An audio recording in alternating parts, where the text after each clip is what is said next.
Être lancé en rafale, ma première question, ton prochain voyage, quand tout ça va être terminé, ça va être où? Ouf, tu commences tough. Ouais, hein? Ben là, c'est sûr, avec 2 jeunes enfants, on privilégie les tout inclus. Là, ils sont jeunes encore, fait que c'est tough de faire des voyages en Europe, ces affaires-là. Là. Mais si ça serait juste de moi, mettons, mon endroit que je voudrais aller, c'est probablement en Irlande ou en Grèce. Là. Ton starting line-up de rêve avec tous les joueurs de l'histoire. Faut-tu que je respecte les positions pis tout? Ben, attaquant, défenseur, goaler. Tu peux mettre 3 centres si tu veux. Ils vont avoir des choix un peu populaires parce que, tu sais, moi, je vais essayer de rester dans mes années à moi, là, parce que, tu sais, c'est facile de dire des Bobby Hart, tout ça, mais tu sais, je les ai pas vus jouer. Fait que, tu sais, Wayne Gretzky, c'est sûr, à 120%. Saku Koivu, pour moi, était mon idole d'enfance par excellence. Ça a été mon joueur, puis j'ai vraiment aimé. Brett Hall. Fait que ça, je te dirais, mes 3 attaquants qui ont marqué ma jeunesse. Goaler qui a marqué ma jeunesse, c'est Ed Belfour.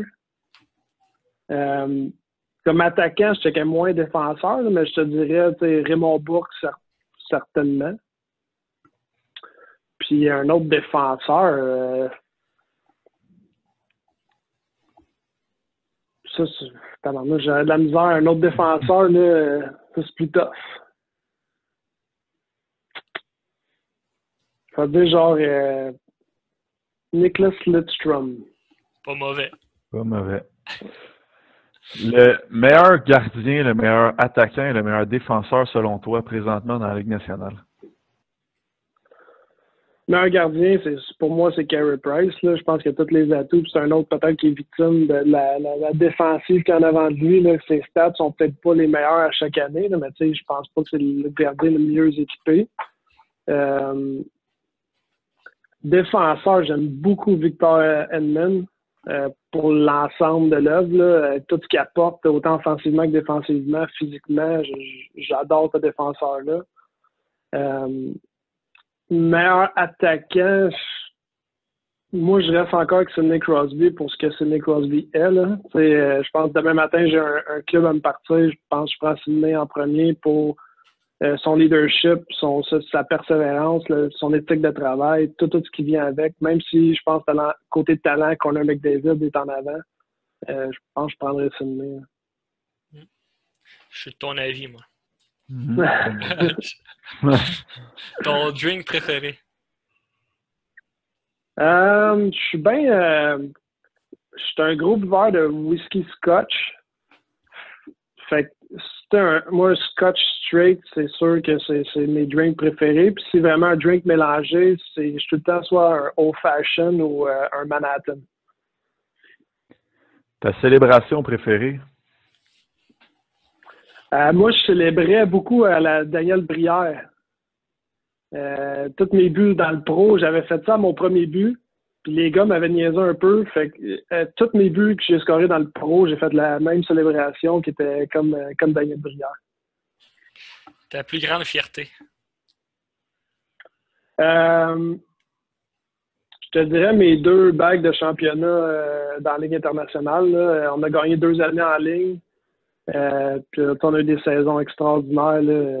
Il y a une année, je pense qu'on a juste 7 défaites en 72 matchs. Puis on a gagné en finale 7e match à la maison en 3e overtime. Fait que ça, c'est dans mes accomplissements, c'est pas mal. C'est assez extraordinaire. Ton plus grand regret? Honnêtement, j'en ai pas tant que ça parce que je pense que j'ai été fidèle à moi-même dans toute ma carrière de hockey. C'est sûr qu'il y a des moments où j'aurais peut-être dû me fermer la boîte puis juste accepter ce qui se passait.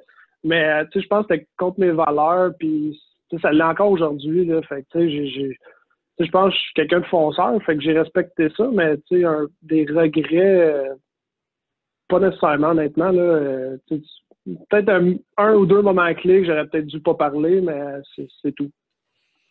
Le joueur que tu as vu jouer qui t'a le plus impressionné et pourquoi? Ben, comme j'ai dit tantôt, Luc Bourdon, probablement le plus beau coup de patin que j'ai vu dans ma vie. La fluidité, la légèreté de son coup de patin, la force physique de Luc, écoute, j'ai jamais revu ça dans ma vie. Son talent point de A à Z. Puis Claude Giroux pour ses habiletés offensives. Claude, là, on pouvait passer une demi-heure au centre de la glace que j'essayais d'y enlever le puck, puis j'aurais jamais été capable. Ses mains étaient... Ça n'a juste aucun bon sens. Là. Il fait ce qu'il veut avec une rondelle. Là, puis c'était... Claude, niveau skill, il est très, très dur à battre. Le joueur le plus dérangeant que tu as affronté? Ben, j'ai été moi-même un joueur très dérangeant dans le junior. Mais, tu sais, Max Lapierre, un de mes amis personnels, je pense pas avoir été son ami. C'est un des joueurs que j'aurais sûrement le plus détesté. Sinon, j'ai pas un joueur en particulier là, qui était capable de rentrer en dessous de ma peau. C'est plus moi qui partais après eux autres, puis qui, je pense, Derek Brassard, c'est un joueur junior contre qui je détestais jouer parce que je pense que je l'ai invité à se battre au moins 152 fois, puis il faisait exprès, pour pas y aller, puis continuer à picosser, puis à me gosser. Fait que, je pense que c'est lui qui m'a sorti le plus souvent de ma game dans ma carrière junior. Là. Le but que tu as fait, que tu vas te souvenir toute ta vie? Ben, mon premier but pro, ça, c'est sûr, je vais toujours m'en rappeler. Je vais toujours me rappeler comment c'est arrivé, puis le jeu, puis tout ça, je vais toujours m'en rappeler. Un but aussi, cette année, la même année, mon année recrue pro, j'avais scoré en overtime dans les playoffs aussi. J'étais un gars qui adorait scorer, là, comme je dis, c'est un joueur émotif. J'avais beaucoup d'émotions entre un but, puis je pense que ces deux buts-là, c'est des buts, c'est sûr que je me souviens exactement l'endroit, comment que c'était, tout ça. Fait que ça, c'est sûr que je vais les garder en mémoire. Là. Peux-tu nous raconter? Ben, tu sais, dans le fond, mon premier but pro, juste avant le match, j'ai scoré à mon premier match.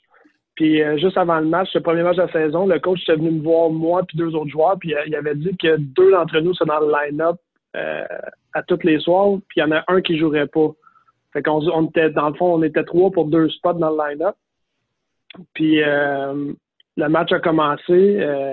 Ce match-là, j'avais Olivier Legault qui était un tough qui jouait, qui était dans les 3 joueurs. Fait que on était les 2 joueurs qui avaient joué ce match-là.